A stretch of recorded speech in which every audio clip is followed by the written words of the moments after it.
11절 두 절입니다. 같이 합독하도록 하겠습니다.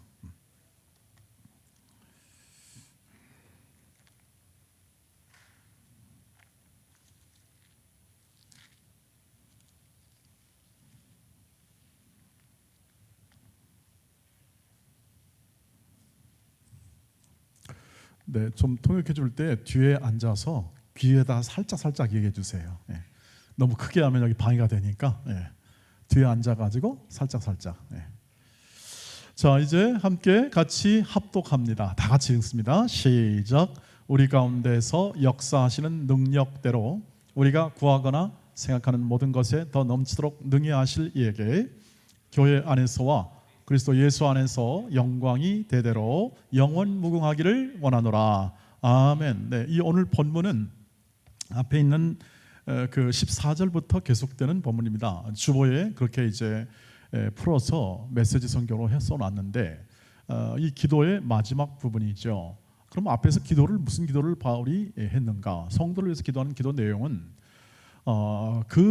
믿음이 더 강건해지기를 기도했고, 그 다음에 예수 그리스도를 믿는 그 믿음을 통해서 주께서 친히 일하심을 분명하게 알게 되도록 기도했고, 그 다음에 그 예수님의 사랑, 예수님의 주님의 사랑의 깊이와 넓이와 높이와 너비가 어떠한 것을 깨우쳐, 얼마나 큰가를 깨우쳐 하나님의 충만하게 하심에 대해 거하게 하도록 그렇게 기도를 합니다. 그리고 그 기도가 이어서 오늘 본문에 나와 있는데, 아주 오늘의 이 본문에 있는 한 절, 두 절밖에 안 되지만 이건 굉장한 얘기를 해주고 있죠. 굉장한 하나님을 표현해주고 있습니다. 여러분, 우리가 하나님이 하시는 일이 뭔지를 제대로 알고 하나님이 우리를 향한 목적과 계획이 뭔지를 알아야 신앙이 발전이 됩니다. 골, 목표 이런 걸 모르고 신앙생활하게 되면 우리는 그냥 골대 없는 축구를 하는 것 같아요. 얼마나 답답하겠습니까? 그리고 마치 오아시스 없는 사막에서 계속 헤매는 것과 비슷합니다. 왜냐하면 근본적으로 사람들이 다 헤매거든요. 오직 사람들의 모든 삶을 헤매는 양같이 표현했을까요? 일반적인 삶을요. 그 삶을 살아가는 이 모든 환경 속에서 하나님이 어떻게 인도하시는가 하는 것이 굉장히 중요합니다. 그래서 여러분 예배 때마다 하나님을 만나러 오는 거죠. 물론 우리 민목사님과 우리 교육자들이나 이렇게 교회에서 사역하는 분들을 또 만나러 오는 것도 사실이지만 근본 목적은 하나님을 만나러 오는데, 이 말씀 속에서 하나님이 어떤 하나님이냐를 깨우침으로 우리가 하나님 만나게 되는 겁니다. 이해가 되셨죠? 굉장히 중요한 부분입니다.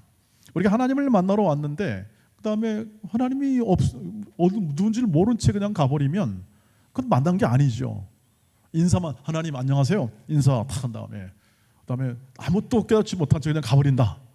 그러면 그건 우리가 시간을 낭비하는 것과 같다, 이렇게 얘기할 수가 있겠습니다. 하나님을 만나야 되는데 오늘 본문 안에서 하나님은 어떤 하나님이냐 하는 것을 아주 분명히 얘기해 주죠.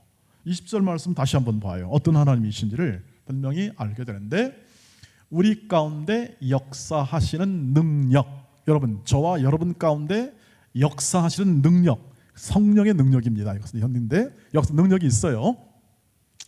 능력이 있는 우리인데 우리가 구하거나 생각하는 모든 것에 더 넘치도록 능히 하실 수 있는 분이에요.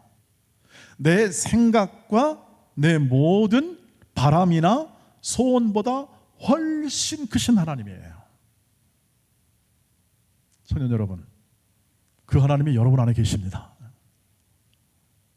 여러분 안에 계셔요. 영으로 계시기 때문에 우리가 인지하거나 이렇게 눈으로 육안으로 물리적으로 볼 수 없을 뿐이지, 우리 안에 계시고 우리와 함께 계시는 예수님처럼 우리 안에서 일하십니다. 근데 일하시는데 이 말씀을 보시면 이 메시지 성경에서는 일하시는 하나님인데 어떤 하나님이냐면 조용하게 온유하게 이렇게 일하시는 하나님이시다. 그러니까 잘 인식이 안 돼요. 잘 이렇게 확 이렇게 깨닫지가 않아져요. 그러나 이제 찬송하며 이렇게 또 하나님을 이렇게 또 구하고 할 때 하나님이 느껴지기도 합니다. 네, 그러나 구체적으로 막 그냥 하나님이 딱 나타나가지고 이리 가라 저리 가라 그런 형태가 아니죠. 네, 그것은 나중에 이제 자유의 책임 부분에서 우리가 다뤄야 할 부분인데, 하나님이 우리 안에서 일하신다. 여러분, 이게 그냥 흘려보내시면 안 됩니다. 하나님이 우리 안에서 일하신다는 흘려보내면 안 됩니다. 하나님이 더군다나 그 능력의 하나님인데요, 하나님을 얘기할 때 창조의 하나님, 구원의 하나님이라고 그래요. 그 다음에 만물을 다스리는 하나님. 창조했으니까 당연히 그 통치권은 주권은 하나님께 있는 게 맞죠. 크리에이터가 당연히 그 권리를 갖는 게 맞죠. 그래서 하나님이 만물을 창조하시고 그 만물의 주권자로 보호하시고 보존하시며 이 만물 속에 인간을 만들어 그 인간 속에 하나님의 형상을 넣어서 그 하나님의 인간의 존재됨의 선하심과 아름다우심을 만들어냅니다. 그게 여러분이죠. 근데 이제 문제는 아담으로부터 타락한 인간이니까 타락에 대한 이 죄에 대한 문제가 걸려 있는 사람이지만, 그러나 이 본질은 하나님의 형상을 가진 존재로 아름다운 존재로 만들어졌죠. 보기에 선했다, 좋았다, 그런 존재였습니다. 그런 존재로서 태어났지만, 그러나 우리는 아담으로부터 물려받은 모든 기본적인 이 타락된 이 죄 아래 사는 사람의 마음과 심령이 있어 우리가 하나님의 뜻을 다 행하지 못했죠. 하나님의 만드신 목적을 이행할 수가 없었습니다. 그런데 그런 자들을 위해서 어떻게 하죠? 하나님이 사랑하사 예수를 보내시죠. 예수를 보내서 우리의 뜻과 우리의 바람과는 전혀 상관이 없이 우리는 각기 전부 다 제 길로 갑니다. 사람의 본성은 전부 다 자기가 원하는 길로 다 가버리지만 그때에 아무런 조건과 아무런 어떤 이유 없이 우리에게는 십자가에서 죽으시고 우리를 구원하십니다. 그래서 그것을 은혜라고 합니다. 은혜.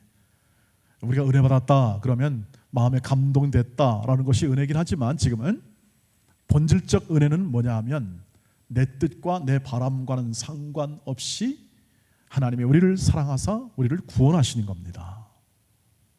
어디서부터 구원해요? 구출하는 건데 어디서부터예요? 이걸 우리가 꼭 이해해야 합니다. 어디서부터 구원했어요? 그것은 이 죄와 사망이 판치고 모든 죽음을 앞세워 공포스럽게 만드는 모든 이 세상으로부터 구원하는 겁니다.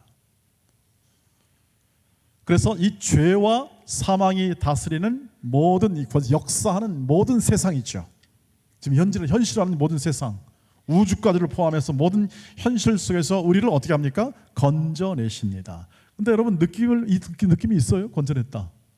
나는 동원교회에 있고 우리 집에 있는데, 세상에 있는데 뭘 건져냈다는 거냐? 건져냈다는 건 뭐냐면 더 이상 죄와 사망의 힘과 영향력으로 인하여 그 힘과 영향력에 의존하거나 혹은 또는 지배받지 않는다 개념입니다. 그래서 우리의 삶은 지금 이 세상은 살지만 세상에 있는 모든 권세나 어떤 권위나 어떤 세력으로부터 우리를 어찌할 수 없습니다. 진짜요? 진짜입니다. 어찌할 수 없어요. 그러면 정부는 뭐고 우리 지금 공권력은 다 뭡니까? 이것은 이 세상의 질서 유지 기관이에요. 이 정부나 공권력이나 권위는 누가 세우시죠? 왜 대답이 없으십니까? 누가 세워요? 로마서 13장에 보면 누가 세웠다고 그래요? 하나님이 세우잖아요. 하나님이 만물을 창조하시고 각 나라의 권위를 세우는 거예요. 그래서 하나님이 세우기 때문에 모든 정부는 전부 다 백성들의 안위와 백성들의 평화와 안전을 위하여 설립이 됩니다. 모든 정부는 그렇습니다. 심지어는 독재자, 저 북한도 인민을 위한답니다. 말은 그렇지. 독재자는 말은 그렇게 하고, 그러나 독재자가 뭐하건 전부 다 이 어떤 권위를 설립하고 표방할 때는 전부 다 이 백성들의 안위와 평화를 위해서 한다고 말을 해요. 인민을 위해서 한다고. 말은 그렇게 한다 이 말이죠. 그게 조금 더 자유롭게 된 나라가 우리나라 같은 민주주의 국가들이죠. 그러니까 하나님이 하시는 일은 전 우주적이에요. 전 국가적이에요. 단순히 어느 한 예를 들면 이 세상이 말하듯이 종교는 종교고 정치는 정치고 모든 영역이 다르지 않습니까? 그렇죠. 우리끼리 말할 때, 사람끼리 말할 때는 다르죠, 당연히. 그러나 하나님의 관점은 뭐죠? 다 하나님의 다스림 안에 있어. 그 세상으로부터 어떻게 하죠? 그 영향으로부터 우리를 건져내는 겁니다. 그것을 현실 존재론적으로 말하면 뭐가 되냐면 하나님의 자녀가 되는 겁니다. 하나님의 자녀는 하나님 아버지의 보호와 책임과 인도하심 아래서 사는 사람을 하나님의 자녀라고 하지 않습니까? 아버지 하나님 안에서. 여러분 하나님의 자녀들이죠. 분명합니다. 그러니까 이 세상의 그 어떤 것부터 얽매이지 말아요. 자유화요. 그래서 세상의 가치로부터 자유하다 이 말이죠. 세상의 가치는 뭡니까? 명예, 소유, 권력이에요. 그건 전부 다 자기로부터 나오는 소원이나 바람의 결과예요. 명예나 소유와 권력은 사람들이 가지고 있는 선망하는 것이에요. 여러분 높이 올라가고 싶죠? 마음은 못 이루죠. 예. 그건 본성입니다. 이건 높이 올라가려는 본성이에요. 자기 마음의 소원이죠. 그리고 생존, 살아있기 때문에 우리는 다 아그닥바닥하면서 살아가야 돼요. 난 예수 믿는데요. 나는 뭐 그걸 초월했어요. 뭘 초월해요?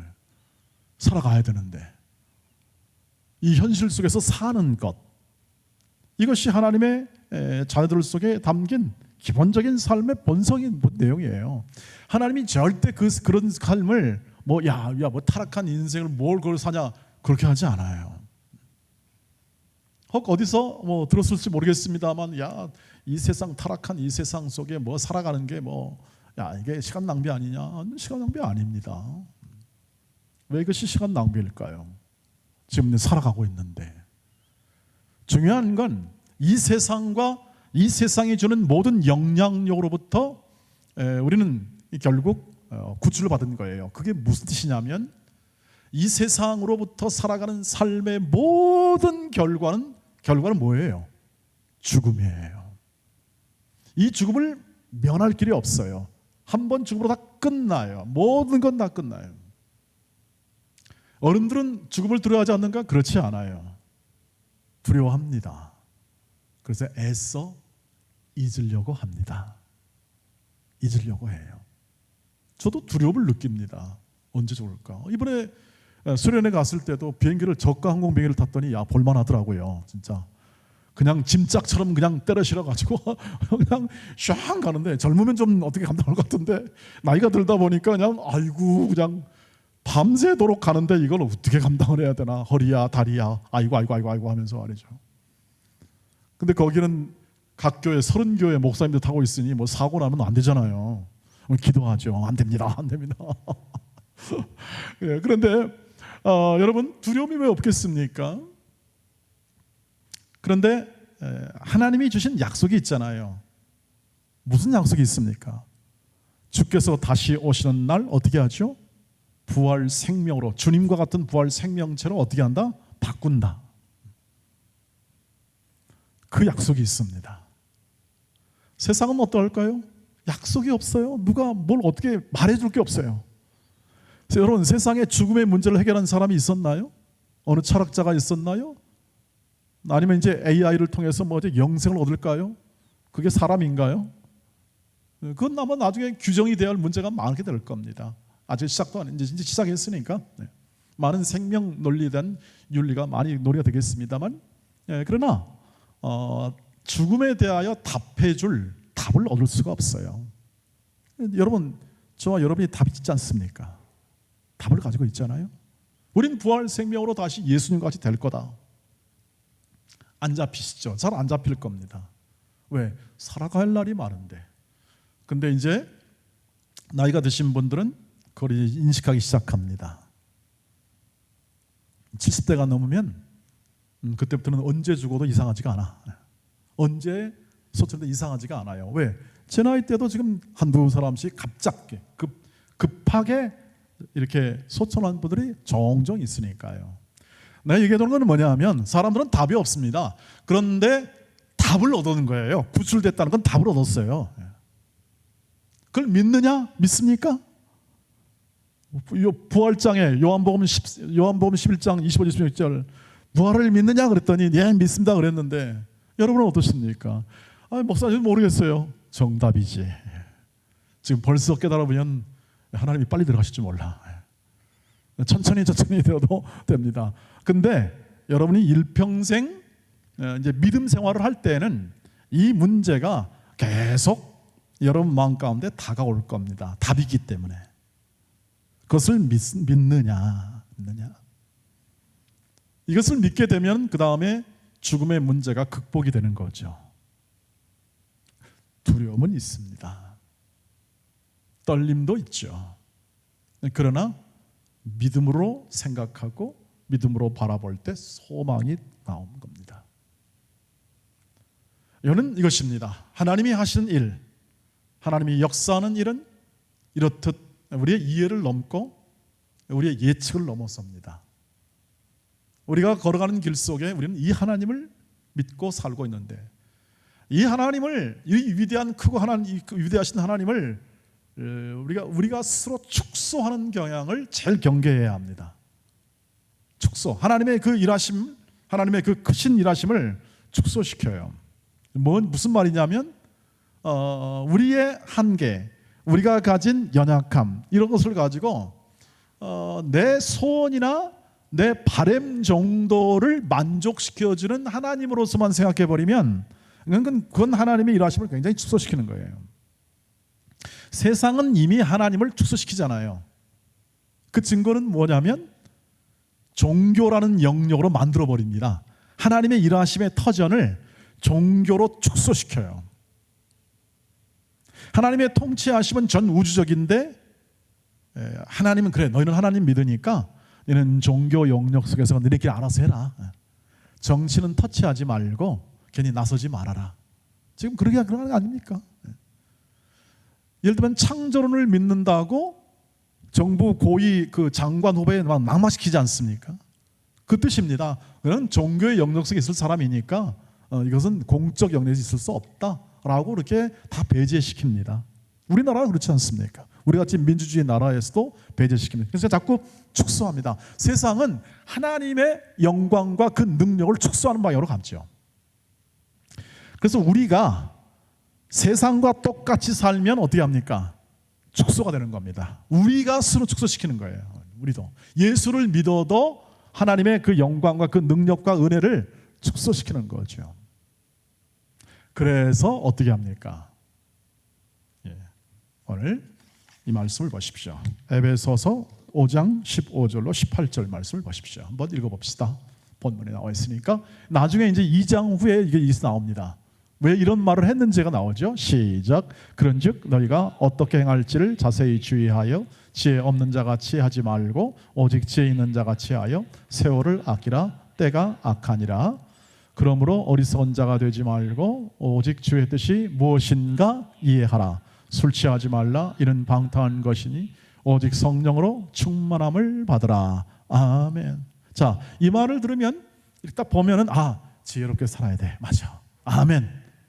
여러분 지혜롭게 사세요. 아멘 해봐요 한번. 그래야 지혜롭게 살지 당연히. 선하게 사십시오.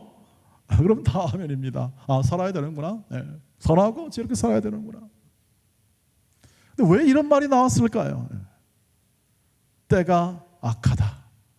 너희는 빛인데 때가 악한 세대다. 그러니 거기에 휩쓸리거나 세상과 똑같은 가치로 살아가면 안 된다 이 뜻입니다. 그건 어리석은 일이다. 넌 구원받은 자 아니냐? 넌 빛으로 살아야 되는 사람 아니냐 이 뜻입니다. 하나님의 자녀가 갖는 지위, 신분, 명예에 합당한 인생을 살아야 되지 않느냐 이 뜻이에요. 그러려면 어떻게 하죠? 하나님의 뜻이 뭔지 분별해야 됩니다. 하나님이 성경을 통해서 무엇을 원하는가? 하나님이 내 인생 가운데 무엇을 원하는가? 대략적으로 얘기하면 이것입니다. 얘기하면 하나님은 이 에베소서에 있는 말씀을 통해서 확인할 수 있는 것은 뭐냐면, 하나님은 우리 각 사람을 하나님의 영광을 찬송하는 자리까지 데리고 가시는 원하십니다. 여러분의 일평생의 목표입니다. 영광을 찬송하는 자리. 목사님 오늘 주일날에도 우리 찬송했는데요. 지금도 찬송해줘요 여러분? 그럼 끝나는 겁니까? 네, 이게 문제가 되죠. 궁극적 자리인데요. 그것은 바로 하나님의 영광을 아는 자, 경험하고, 그리고 온전하게 그 성품, 인격, 성품, 온유함, 겸손, 충선, 양선, 이런 요소들로 사람이 이렇게 온전해질 때, 하나님의 일하심이 놀랍다. 그래서 우리의 이 살아있을 때 완성점은 어디냐면 예수님 닮은 온전한 인격과 성품으로 하나님 감사합니다, 이것이 다 하나님으로 하신 일입니다 라고 찬송하고 경배할 수 있는 자리를 말해요. 이게 하나님이 데리고 가고 싶은 자리예요. 근데 여러분, 우리의 소원은 뭐죠? 우리의 소원, 여러분의 소원은 뭡니까? 제가 어른들의 소원을 얘기해 드리죠. 열심히 살아왔고 지금 우리 동원교회 열심히 나왔어요. 기도 제목을 봤는데 전부 다 건강하게 해주세요, 아멘. 여러분 안 놀라십니까? 여러분 당연한 거 아닙니까? 두 번째, 손자 손녀들 잘 되게 해주세요, 아멘. 좋습니다. 우리는 이러한 기본적으로 이 마음에 소원을 가지고 있습니다. 저도 그것을 위해서 많이 기도해 주죠. 기도하고. 이것은 본성적인 일입니다. 이건 세상 사도 다 하는 거예요. 다 하는 거예요. 빨리 끝내라는 얘기 알고 있습니다. 네. 그래서 여러분과 동일한 성정과 인격을 가지고 보통 사람으로서 살아가면 전부 다 여기까지 갑니다. 여러분 기도 제목 뭐죠? 주여 공부 열심히 하게 해주세요, 아멘. 주님 좋은 직장 잡게 해주세요. 좋은 남편, 좋은 아내 가지고 해주세요. 이렇게 기도하죠? 이것은 당연한 기도입니다. 여러분, 당연한 기도입니다. 그런데 하나님은 어떻게 생각하냐? 그 본성적이고 우리가 원하는 바람, 소원 이상의 하나님이시다. 더 높게, 더 깊게, 더 넓게 주 예수의 사랑을 알고 그 사랑에 깊이 빠져 예수님이 이 우리를 사랑하심과 하나님이 이 그 위대한 사랑을 우리에게 물붓듯 부으시는 그 하나님의 일하심에 우리의 모든 소원과 만족하는 자리까지 하나님이 데리고 가시는 거죠. 그러니 그 길이 쉬울까요? 그 길이 아주 편할까요? 그렇지 않을 겁니다. 하나님은 됐다라고 할 만큼 갈 때는 여러분이 훨씬 더 많은 시간과 많은 삶 속에서 하나님을 경험하게 하실 겁니다. 하나님을 경험하게. 그래서 하나님이 얼마나 크고 놀랍고 위대하신가를 이해하고 찬양하는 자리까지 계속 여러분의 삶을 인도할 겁니다. 그래서 여러분 기도할 때 기도하십시오. 하나님, 제가 당면한 문제 하나님께서 돌봐주실 줄 믿습니다. 제가 가진 바람과 소원도 아실 줄 믿습니다. 그러나 먼저 주의 뜻을 알게 하옵소서. 주의 뜻을 알게 하옵소서. 주의 뜻이 내 나를 향하여 지금 앞으로도 계속될 텐데, 인생은 저도 마찬가지입니다. 제 앞으로 생에 더 많은 어떤 일들이 하나님 앞에 하나님이 저를 인도하실지 모르겠습니다. 그래서 매일매일 하루하루, 내일은 난 모르지만 하루하루 주의 뜻을 따라 살려고 노력하고 있습니다. 여러분, 여러분에게 주어진 삶의 조건, 현실이 있습니다. 각각 다르죠. 어떤 사람은 일이 술술 풀리기도 하고, 어떤 사람은 막히기도 하고, 어떤 사람은 비비 꼬이던 생애도 되기도 하면서 아마 모든 생애를 보내고 있을 겁니다. 시간을 가지고 있을 겁니다. 그때 어떻게 합니까? 성령을 따라 행하시길 바랍니다. 성령, 하나님의 인도를 따르라는 얘기죠. 그 반대말은 뭘까요? 육체의 소욕을 따르는 겁니다. 갈라디아서 5장에 있는 말씀처럼. 네, 여러 아이디어가 나오니까 헷갈리지 않도록, 네, 성령을 따라 사는 삶의 반대는 내 마음대로 사는 거다. 생각 없이 사는 거다. 생각 없이. 하나님의 뜻에 대한 분별에 대한 생각 없이 사는 거다. 성령을 따라 사는 건 뭡니까? 네, 시와 신령한 노래와 찬미로. 술 취하지 않고, 그건 방탕한 거니까, 그건 아주 허랑방탕한 것이니까 술 취하지 않고 조금만 마시라 이 말이죠. 조금만 마시라. 정신 차려라. 네. 정신을 잃어버릴 만큼 먹으면 안 된다. 중독될 만큼 먹으면 안 된다. 이건 뭐 문자적 해석이고, 본질적 해석은 뭐냐면 너는 이 세상의 가치에 취해 살지 말아라 그 뜻이죠.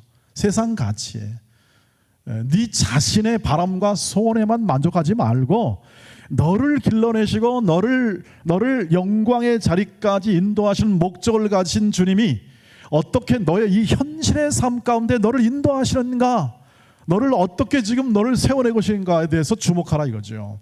내 바람과 내 소원에만 만족하지 말고 너 넘어서 하나님이 여러분과 여러분의 생애를 이루시는 것을 분명하게 바라보고, 그 바라봄 속에서 주어진 일을 하는 겁니다. 일상의 일입니다. 여러분 직업의 일입니다. 여러분 공부의 일이죠. 충성스럽게 하시기를 바랍니다. 시간을 아껴, 이 목적의 시간을 아껴 여러분의 최선을 다하는 거죠. 인내심을 가지고 하는 겁니다. 그리고 그 안에서 여러분의 인격이 자라게 됩니다. 주님 닮은 인격이 자라게 되는 거죠. 그러니 바쁘죠.